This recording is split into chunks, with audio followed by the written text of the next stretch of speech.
আঁচিল খুব সাধারণ একটা জিনিস দেখা গেলেও এটাকে আমরা গুরুত্ব দিই না, কিন্তু এই আঁচিলটা কিন্তু ক্যান্সার হইতে পারে এই আঁচিল থেকে। আর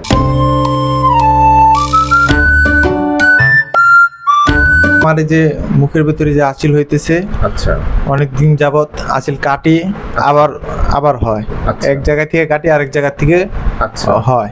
আঁচিল কাটলে রক্ত বের হয় না? অনেকভাবে কাটা হয়েছে কিন্তু কোনোভাবে আমার এটা সমস্যার সমাধান হয় না। এখন আঁচিল কিন্তু কিছু জিনিস আমাদেরকে জানতে হবে আঁচিল সম্পর্কে। এখন আমাদের হয়েছে কি যে কিছু মেডিকেল বেসিক নলেজ থাকলে আমাদের ভবিষ্যতের ঝুঁকি কমে যাবে আর কি। আঁচিল খুব সাধারণ একটা জিনিস দেখা গেলেও এটাকে আমরা গুরুত্ব দিই না, কিন্তু এই আঁচিলটা কিন্তু ক্যান্সার হইতে পারে এই আঁচিল থেকে আর কি। তো এই জন্য আমাদেরকে একটু সচেতনতার সাথে এই আঁচিলটাকে দেখতে হবে আর কি। তো আঁচিল হওয়ার যেটা মূল কারণ সেটা হচ্ছে এইচপিভি নামের একটা ভাইরাস দিয়ে হয়, অর্থাৎ হিউম্যান প্যাপিলোমা ভাইরাস দিয়ে আমাদের যে ত্বকের যে উপরের স্তরটা আছে, হ্যাঁ, এই যে ইপিডার্মিস, এই স্তরে আক্রমণ করে আমাদের এই কোষের দ্রুত বৃদ্ধি ঘটায়, আর যার কারণে ছোট ছোট গোলপিণ্ড বা আঁচিলের মতো তৈরি হয়। বিভিন্ন ধরনের আঁচিল হয়, ফিগওয়ার্ড হয়, তারপরে হচ্ছে আপনার কন্ডোলাইটোমার মতো, মানে অনেক ধরনের আঁচিল হইতে পারে আর কি। তো এটা সাধারণত এটা কিন্তু আপনার ছোঁয়াচের মতো আর কি। হ্যাঁ, ত্বক যদি আপনি ওই যে কেটে ফেলেন বা স্ক্র্যাচ থাকে, তাহলে মানে যখন স্কিনটা আপনি কেটে ফেললেন তখন একটা ফুটা হয়ে গেল, এটা দিয়ে কিন্তু এই ভাইরাসটা, এইচপিভি ভাইরাসটা সহজে ভিতরে ঢুকতে পারে। আর এই ভাইরাসটা, এই আঁচিল হওয়ার যে ভাইরাসটা, এটা যদি দেহের বাইরে থাকে তাহলে খুব একটা ঝুঁকি নাই, কিন্তু এটা যদি দেহের ভিতরে চলে যায় তাহলে কিন্তু একটা ঝুঁকি হইতে পারে, এবং এটা কিন্তু অনেক বড় মাসুল দেওয়া লাগতে পারে। তো এই আঁচিলটা সাধারণত এই এইচপিভি ভাইরাস দিয়ে যে হয়, এটা কিন্তু দুই রকম হইতে পারে। একটা হচ্ছে লো রিস্ক এইচপিভি, অর্থাৎ যেটা আমাদের এই যে হাতে পায়ে বা বুকে পিঠে এই জায়গাগুলোতে যেগুলা দেখা যায়, এগুলা হচ্ছে লো রিস্ক এইচপিভি আর কি। এগুলা তেমন কোনো ঝামেলা নাই, এগুলা যেমন আপনার এটা ঝামেলা নেই। কিন্তু আরেকটা আছে হাই রিস্ক এইচপিভি, যেটা আপনার ভিতরে হয়, যেমন ধরেন মলদ্বারের চারপাশে হইতে পারে, যৌনাঙ্গের আশেপাশে হইতে পারে, গলার ভিতরে হয়, আর জরায়ুর মুখে এই মেয়েদের এইটা হইতে পারে।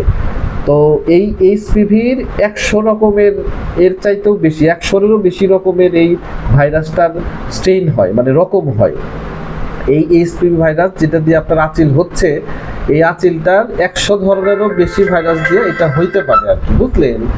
তো এগুলোর অনেক নাম আছে, তার মধ্যে এইচপিভি 16 আর এইচপিভি 18, এই দুইটা ভাইরাস দিয়ে মলদ্বার, গলা আর জরায়ুর মুখের ক্যান্সার, যেটা সার্ভিক্স ক্যান্সার বলে, এখন মহিলাদের দ্বিতীয় বৃহত্তম ক্যান্সার আর কি। হ্যাঁ, তো এটা কিন্তু রিস্কি আর কি। তো এই জন্য আঁচিলকে অবহেলা করা যাবে না, টেনে টুনে তোলা যাবে না। বিশেষ করে সেলুন তো ওরা তো পয় পরিষ্কার না, পার্লারে অনেক সময় আমরা এগুলা উঠাই, এগুলা কিন্তু আনহাইজিনিক, এবং এটার কারণে কিন্তু বড় ধরনের ঝামেলা ঘটতে পারে। এই আঁচিলের সাথে ক্যান্সারের একটা সম্পর্ক থাকে, বিশেষ করে মলদ্বারের ক্যান্সার, গলার ভিতরের ক্যান্সার এবং জরায়ুর মুখের ক্যান্সার।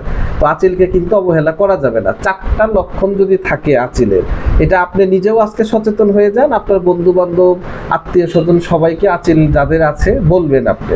1 নাম্বার হচ্ছে এই আঁচিলটা যদি খুব দ্রুত বড় হয় তাহলে আপনি সতর্ক হইতে হবে। 2 নাম্বার হচ্ছে এই আঁচিলের রং যদি পরিবর্তন হয়, খুব ডার্ক কালো কালার অথবা লাল কালার অথবা রঙের পরিবর্তন হওয়া, হ্যাঁ, স্কিনের যে রংটা, স্কিনের রং না হয়ে যদি অন্য রঙের দিকে যায়। 3 নাম্বার হচ্ছে এই আঁচিল থেকে রক্তপাত হবে, প্রায় ব্লিডিং হবে।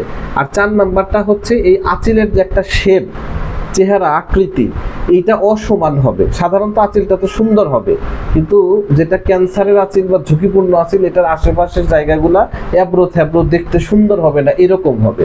এই 4টা লক্ষণ যদি আঁচিলে থাকে তাহলে অবশ্যই একজন ডাক্তারের সাথে পরামর্শ করতে হবে। প্রয়োজনে আঁচিলকে কেটে বায়োপসি করে দেখতে হবে, যে অনেক সময় আঁচিল যেটাকে আমরা বলি এটা আসলে ক্যান্সারও হইতে পারে, ওই যে বললাম যেটা।